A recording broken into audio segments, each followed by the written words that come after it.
Bravo, man. Bravo. I was questioning having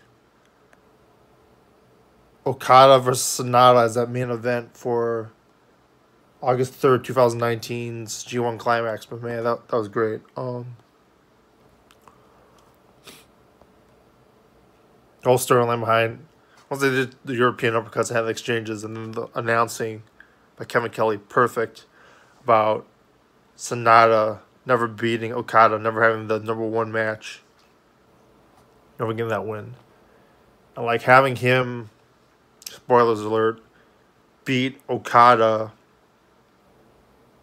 at the G1, costing him his perfect streak, possibly costing him what I think is going to be a loss. I don't think he's going to win the G1. They talk about how the bowling has been kind to IWGP champions winning the G1. I don't think he's going to win the G1. I think Bushi's only 2 points behind after beating Tanahashi, who, by the way, I think should have been. Before watching, I was like, why don't they have this as the main event when they're both tied to 8? Especially, I guess it's not super clear that Okada was going to win and going to sweep everybody.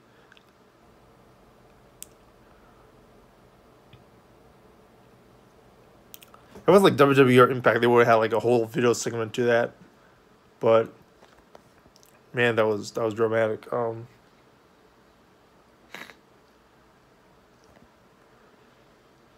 The whole European uppercut exchange, the one hit me, you can't beat me.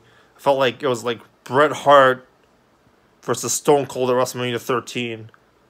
It had the feeling of like Kenta Kobashi getting the win over Can-Am Express in HAPW. Show that he's become the new Misawa, saving Tsuyoshi. After that huge losing streak, they had a losing streak for both events, and that finally paid off. That was great.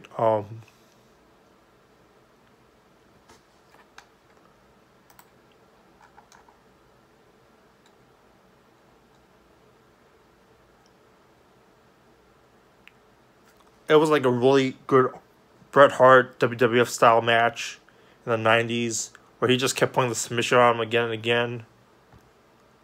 It was sort of like the reverse, actually, because like he did the submission. He was the submission expert against Okada, and he tried to beat the other guy with submission, so it was the opposite of WrestleMania 13. I bet he did. Okada did start by that face heel turn. I wonder if they were inspired by that.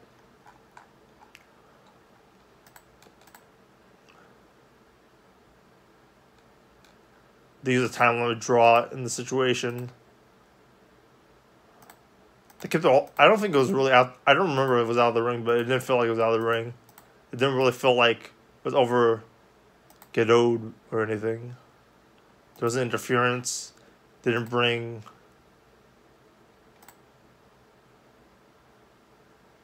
They didn't make sure that Okada was in the background.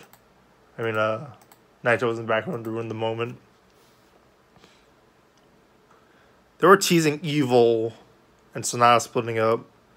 Evil, I think, is still, match quality-wise, the MVP of the G1. While his tag team partner, Sonata, storyline-wise, is probably the main event of the G1. I don't know what else they can do. They'd have Ibushi versus Okada in Block A, the block that has everything. But I feel like they can't really top that with Sonata. That was really good. The crowd was really eating it up. It felt like a WrestleMania moment, like the G1's supposed to be. Or like the Royal Rumble's supposed to be. I think August 4th is Naito versus Takagi, Goto versus Cobb. Sorry, Goto versus Cobb. White versus Moxley. Freaking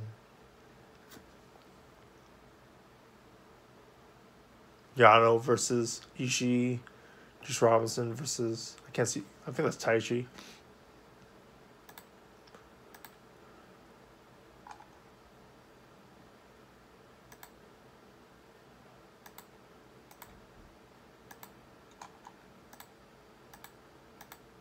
Or I would like to have Kenta gotten the win too, because like that would have made it a little bit less obvious whether it was going to be Kenta or Ibushi versus Okada later.